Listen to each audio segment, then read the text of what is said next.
Welcome back, everyone. Cannon here at Burger Motorsports. If you guys are new here, we're the manufacturer of the world famous JB4 Performance Tuner. And in previous videos, you guys have seen us put the JB4 onto completely stock cars and compare before and after tuning with the JB4 Performance Tuner. And over the last year, we spent a ton of time building our own Kia Stinger with the 3.3T. And today, Emily and Daniel drove all the way out from Phoenix, Arizona to bring out their Kia Stinger with a 2.5T. So we're gonna be testing that out, throwing it onto the dyno, running baseline runs, completely stock with 91 pump gas, throwing on the JB4 and begin cranking it up from there. We're also gonna be developing quite a few parts today, as Pam is already working in the back right now. He'll be going over those and going into way more detail on what that looks like for the future of this platform. So with that being said, let's go and head to the back of BMS right now and begin strapping down this Kia Stinger.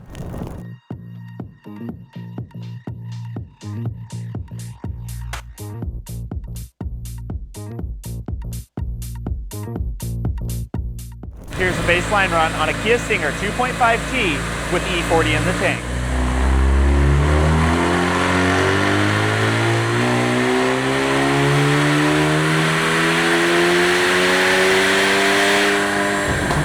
Baseline run on E40, 273 wheel horsepower, 311 wheel torque. All right, and we just got our baseline done. This car came equipped with E40 because they were driving it hard on the higher map 3 and map 4 all the way here from Arizona. Shout out to Emily and Daniel at Flores Tuning for bringing their car down here. We just did that baseline on E40. Great results. We do see some dips, and I see the throttle closures here in the log. We're gonna turn it up to map 1. And let's see if that resolves the issue or if it's doing the same thing or not. But other than that, the log looks really clean on E40 blend. We already have the octane that we need, so map 1 should be a breeze.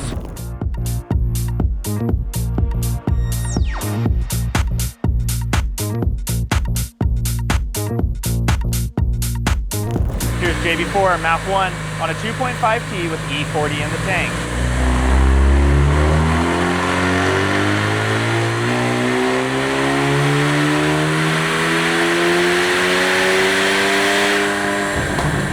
Here we are on JB4 map 1, E40 in the tank, 330 wheel horsepower, 362 wheel torque. From baseline to map 1, we're looking at 57 wheel horsepower and 51 wheel torque gain with no other changes other than the JB4. Beautiful. Map 1, huge gains just right off the bat.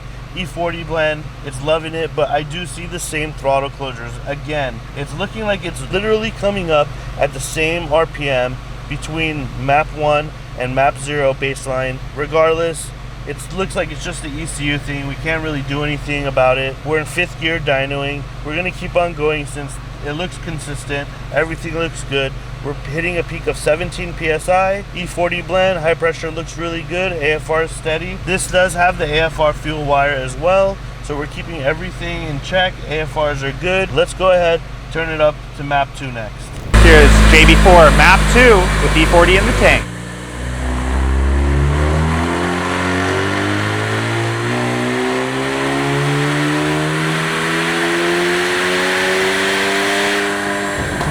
JB4 map 2, 342 wheel horsepower, 376 wheel torque. Map 2 is only 1 more PSI, so the gains are pretty much what we expected. Another 10 horsepower. The graph is looking as smooth as it can get, even though we are having some weird throttle closures. We're hitting a peak of 18 PSI. Now I'm just gonna go ahead, turn it up to map 4, see how much we can get from there. Here's JB4 map 4 with E40 in the tank.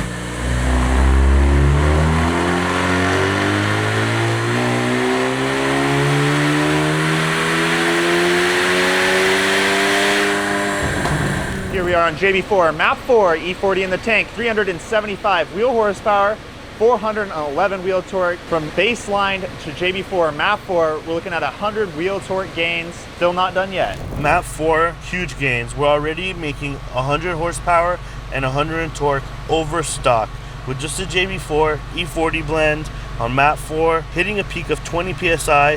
The throttle closures are still there. It's very, very odd, but no matter what, we're trying to just fight through it. The owners tell us that it does not do this on the street, and it does make sense because nobody's gunning in 5th gear at 2,000 RPM like I am. When you're in the gear, in the proper gear, flooring it, you're not going to feel any of this. Now the next thing we got is charge pipe port injection for you guys. It comes with a little billet adapter, aluminum charge pipe.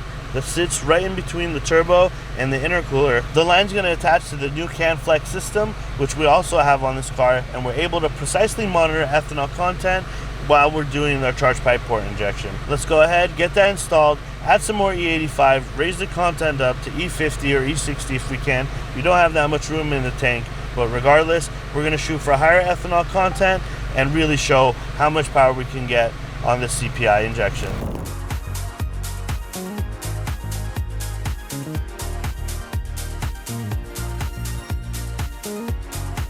Here's JB4 Map 6 with E50 in the tank and CPI.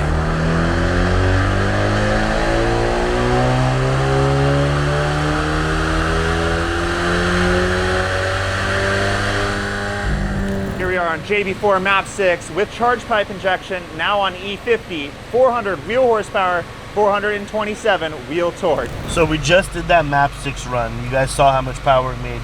400 wheel horsepower, 430 wheel torque. Awesome gains. The CPI is really proving to do its job.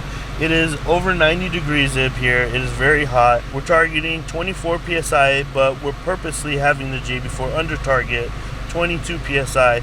We're trying to do that so we could dampen this throttle closure. This is, what you see translated on the graph, that it's been doing it the same log over and over. But regardless, ignition timing looks great. IATs are down too because of the CPI injection. Fuel trims are nice and low. High pressure is not moving. Everything is looking good, exactly where we want it to make this high horsepower. Overall, we couldn't be happier. This little Kia Stinger 2.5 liter 4-banger made 400 wheel horsepower. Who would have thought you can make so much horsepower with such light mod? For the next step, to make a little bit more power, we would like to see a downpipe, exhaust, or even some sort of intake system where we could utilize less restriction, more flow. Once we do that, we'll be able to add more ethanol content, raise that, make well over 400 wheel horsepower on the stock turbo system. And that's going to finish it off today on the Kia Stinger with the 2.5T. Great gains, absolutely remarkable, honestly, what these platforms continue to do, both the 3.3 and the 2.5, as well as even the 2.0. All the products that you guys have seen in today's videos will be available on our website via the link below in the description box. So please, if you haven't already, make sure to like, comment, and subscribe on the video, and we'll see you guys in the next one.